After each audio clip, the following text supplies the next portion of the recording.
চোরদের রাজ্যে চুরি ছাড়া কি মাল আসবে? আর জগন্নাথের মূর্তি সেটাও একটা কোনদিন পুরী থেকে চুরি করে নেয়। দেখুন, চোরদের রাজ্যে চোরাই মাল ছাড়া কি আসবে? জগন্নাথ দেবের মন্দিরটা ওটা একটা ধাম, ভারতবর্ষের 4টে ধাম। কালকে আমি বলেছি, একটা বদ্রীনাথ,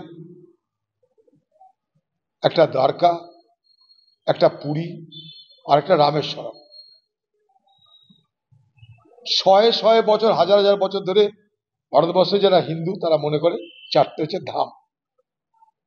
দিদি বলছে না, রাখতে হবে আমার নাম, তাই বানাবো নতুন ধাম। কোথায়? দীঘায়। দিদি আরেকটা হিন্দু ধর্মের আরেকটা সস্তা হবেন।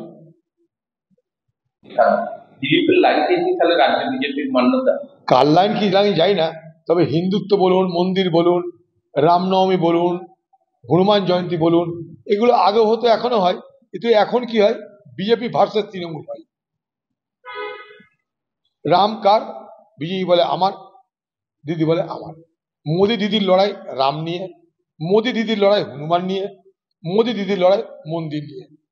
এরা না থাকলেও মন্দির ছিল, এরা থাকলেও মন্দির আছে, এরা আবার যখন থাকবে না তখনও মন্দির থাকবে, মন্দিরও থাকবে, মসজিদও থাকবে। কিন্তু এখন ভোটের ময়দানে লড়াইটা জরুরি, তাই লড়াই হচ্ছে। বলছি তো, মমতা ব্যানার্জি আসছে, মমতা ব্যানার্জি দেখাবে এখানে কোনো কিছু হয়নি, সবাই আমার কাছে এসছে। আমি তো বলছি ওদের বাড়িতে শ্রাদ্ধের জন্য আমাদের পার্টির মুসলিম নেতৃত্বকে পাঠিয়েছি। আমি আপনাকে দায়িত্ব নিয়ে বলছি, পুরোহিত খুঁজে পাওয়া যায়নি। আমাদের দলের মুসলিম নেতারা তাদের বাড়িতে গিয়ে ভরসা দিয়ে শ্রাদ্ধ করিয়েছে।